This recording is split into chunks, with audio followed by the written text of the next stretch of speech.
Dengarkan, ini adalah suara hati kamu sendiri yang sedang bicara.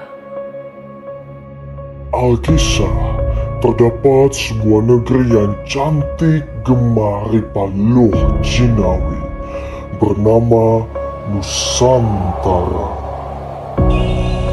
Negeri itu dikenal memiliki keanekaragaman hayati tertinggi nomor 2 di dunia. Tapi itu semua akan bisa punah akibat ulah manusia.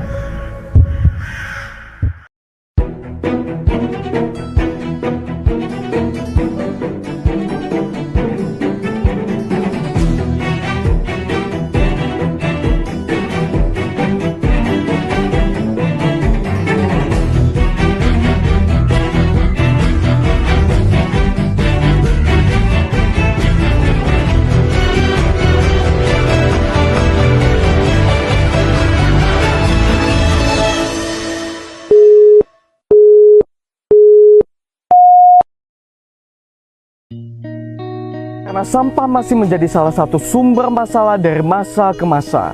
Dan yang paling mengerikan, kini Indonesia darurat sampah makanan.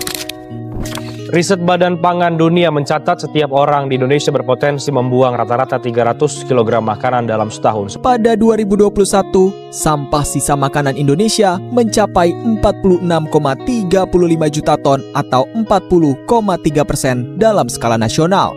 Padahal angka itu sama saja dengan memberi makan 61 hingga 125 juta penduduk Indonesia.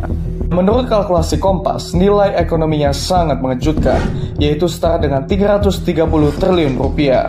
Tak hanya berhenti di situ, sampah makanan yang tertimbun bahkan berperan sebagai kontributor utama pada krisis iklim karena turut menyumbang 8 hingga 10% emisi gas rumah kaca, yang notabene 25 kali lebih berbahaya dari karbon dioksida. Dan bukan tak mungkin, jika kutukan kini telah tiba akibat ulah manusia.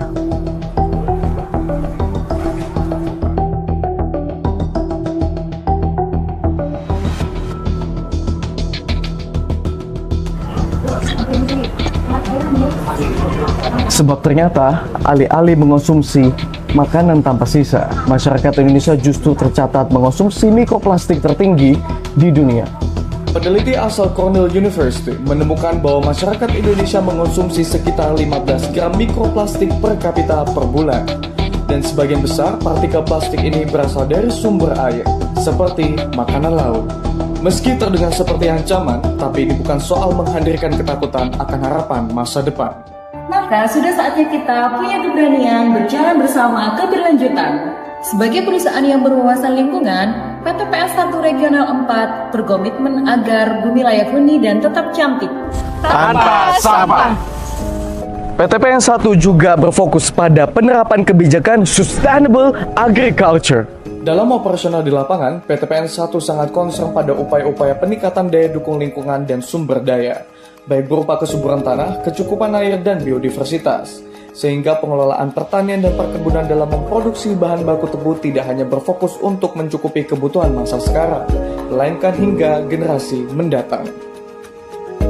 Pertama, melalui penggunaan kombinasi pupuk organik dan sintetik atau co-fertilizer, PT PN 1 telah turut berkontribusi mengurangi potensi denitrifikasi dan runoff ke dalam air tanah. Kedua, praktik guludan.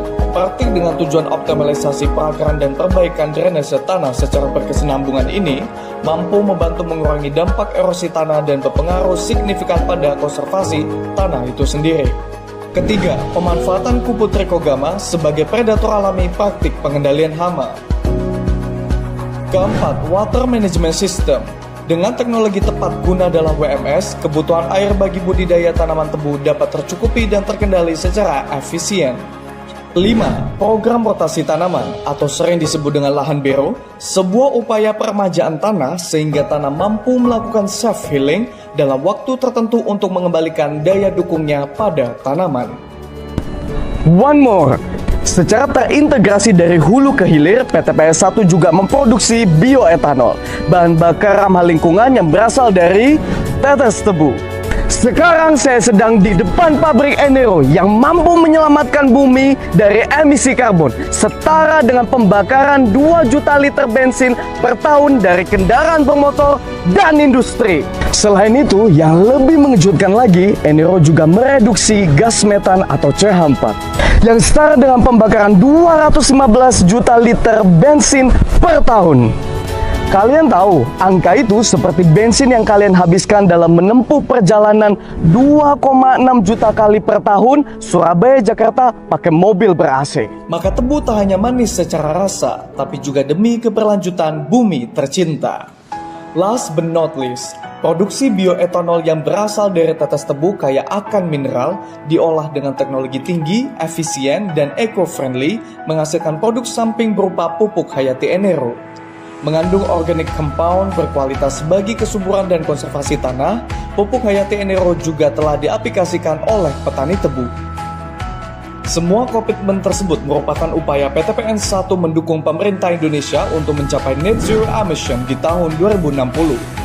Melalui roadmap transisi energi menuju net zero emission, pemerintah menargetkan peningkatan energi baru terbarukan sebesar 23% dan penurunan emisi GRK sebesar 178 juta ton karbon dioksida di tahun 2021 hingga 2025.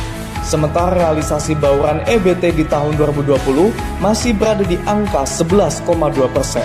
Dan PTPN 1 mengambil langkah inisiatif untuk mencapai room improvement sebesar 11,8% melalui kebijakan Sustainable Agriculture.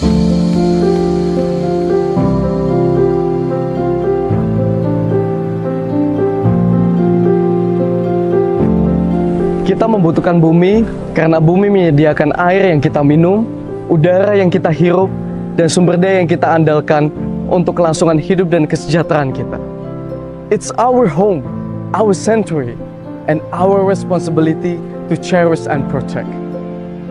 This is richness for future generations.